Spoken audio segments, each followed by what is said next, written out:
Check out FlipsideGaming.com for all your gaming needs. Use the promo code HEROES to save 10% on all orders over $10 and support the channel at the same time. Hey there, it's John from Heroes and Legends, and Ixalan Preview Week 2 continues on. Today's Tuesday. We'll do another video Wednesday, another one Thursday. Friday we'll get the full set. We'll begin the full set review starting with white. But for today we got a lot of interesting cards to look at. So we're going to jump in quickly before we get started though. If you check out the description below, you'll find a couple ways to support us. You'll find some Amazon affiliate links if you make any purchases on Amazon. Once you go through those links, a small percentage will come back to us.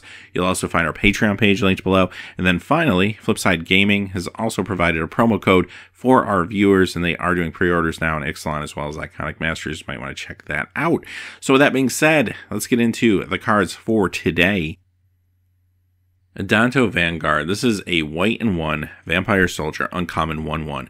As long as this is attacking, it gets +2/+0. Pay 4 life, and this will gain indestructible till end of turn.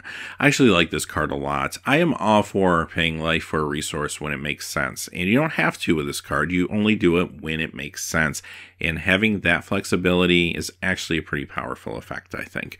Now, here's the deal. On paper, first glance, you look at this, you're like a 1/1 for 2.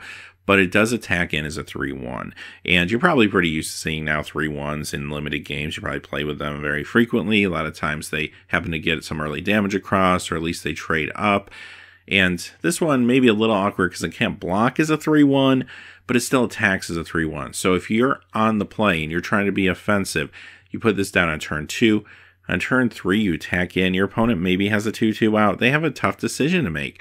They could block with that 2/2 and offer the trade, but you're going to make the best decision for you based on the curve quality of your hand and such. And if it makes sense to just eat the 4 life so that your opponent loses ground at board state, you're going to just do that. A lot of times your opponent is just going to eat the 3 damage instead because they realize that you're kind of in the driver's seat with this card, and it completely makes sense sometimes to just take the damage as opposed to risking board state. So because of that, I think this is a fantastic card in Limited. I would be very happy to play it.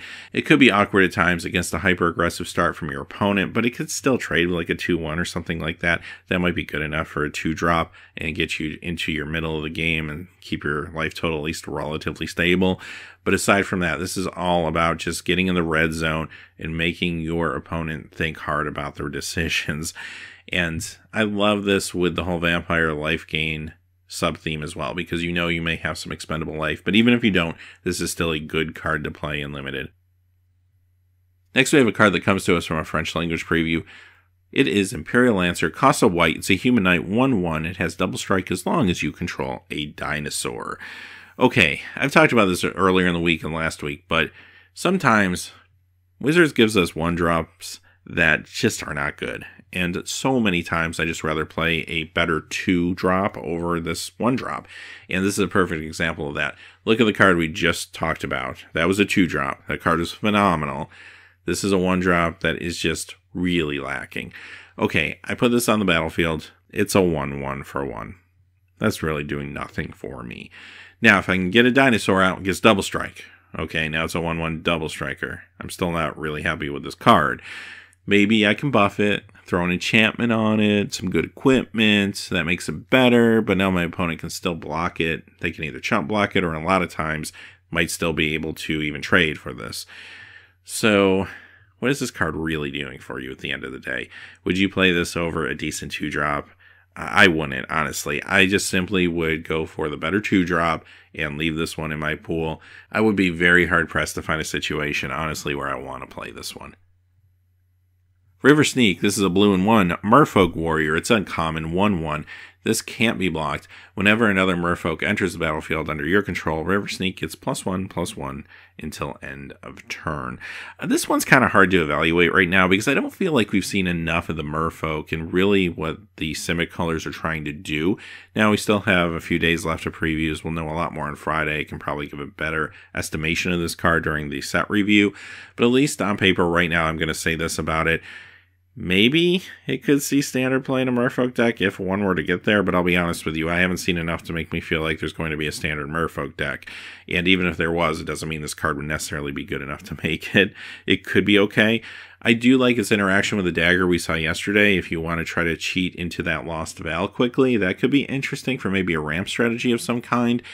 but again, it's a little high variance if you're talking about standard. It might be good for limited purposes, though. If you happen to open the dagger and then pick this up, yeah, that could actually be a good combo for you and very, very runnable. And again, if merfolk are strong enough and you happen to draft a whole bunch of them, then this is probably a nice pickup for you, maybe in the middle to later portion of the pack. So, like I said, it's a tough card to call right now until we see more of the set.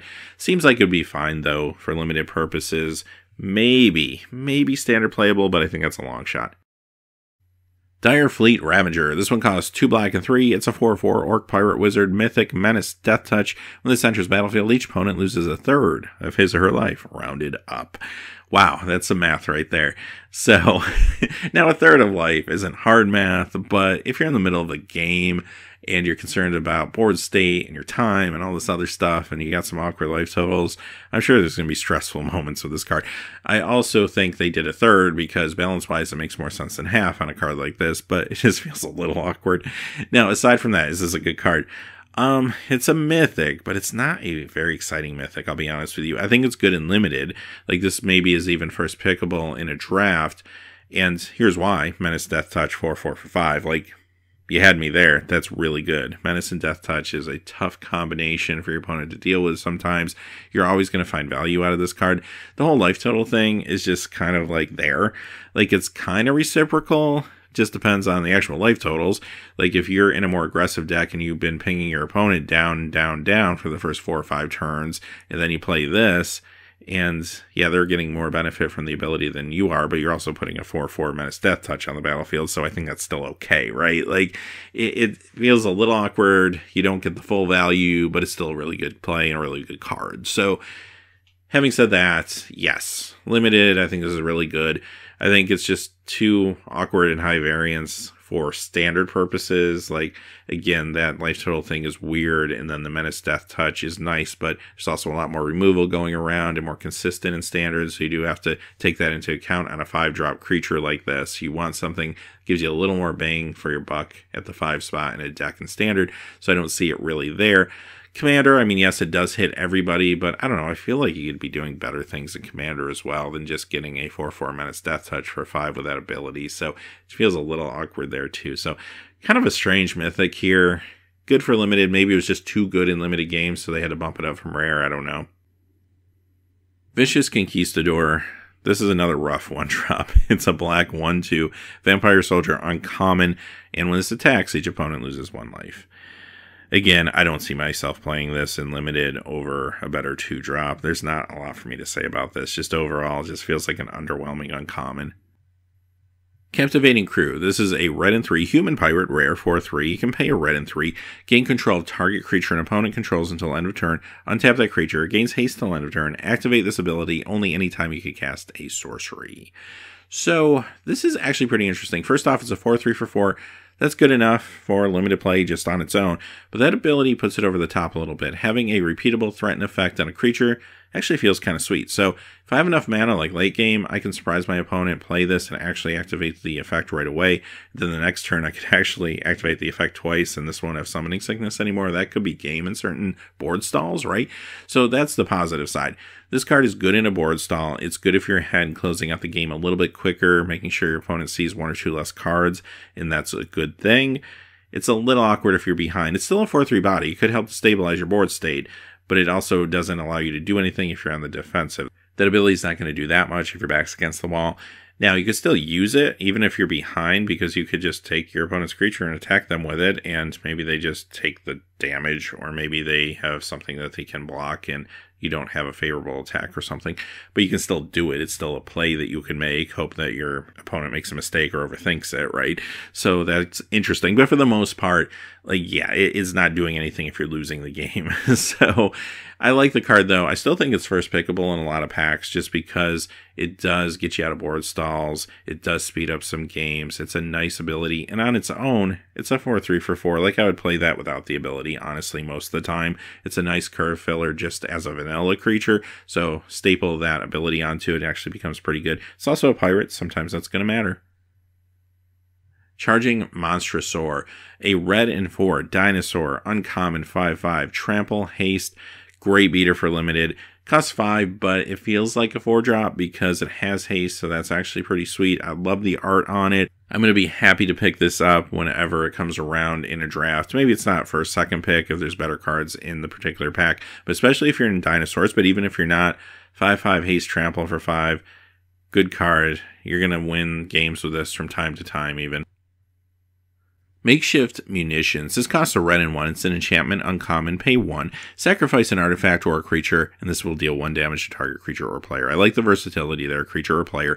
I also like sacrifice outlets. In limited, if I can pick up a sacrifice outlet, I usually try to do so. You can find some value from those, definitely in weird combat situations, or if your opponent's trying to play a destroy spell. So I'm happy to just run this face value, but there's certain decks where this is going to be really, really good in. Those decks are the treasure decks, so if I'm able to create a lot of treasure, then at the end of the game throw that treasure back in my opponent for the win, that could be sweet.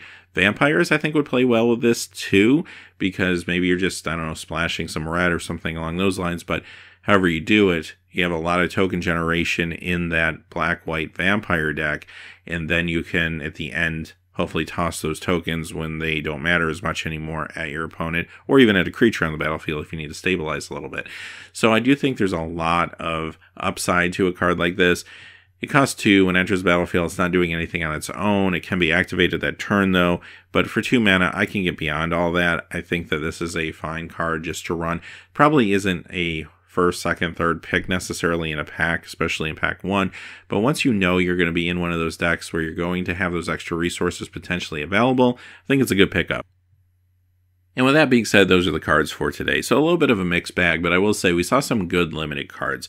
Good cards to pick up in draft or to open in your sealed pools, just because they actually feel like some pretty key elements, potentially, or good support elements to some of the archetypes that will be in draft, at least from what we've seen so far. So I think that's kind of sweet. So overall, I was actually pretty happy with today's cards.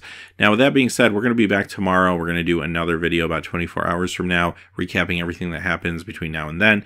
We'll do that again on Thursday, and then on Friday, we'll begin our full set review, when we're going to begin with white and look at all the cards in the set and talk a little more about draft strategies and archetypes and what potentially could cross over into standard and such. So until next time, hey, thanks for watching. Please remember to like and subscribe, and have a great day. Hey, thanks for watching. This video is made possible by the generous support of viewers like you on Patreon. Check out the description below for links to our Patreon page as well as our Amazon affiliate store, where a small percentage of all sales will also help support the channel. Finally, if you haven't had a chance yet to subscribe, hit that subscribe button so you don't miss any new videos on Heroes and Legends. Talk to you again soon, and have a great day.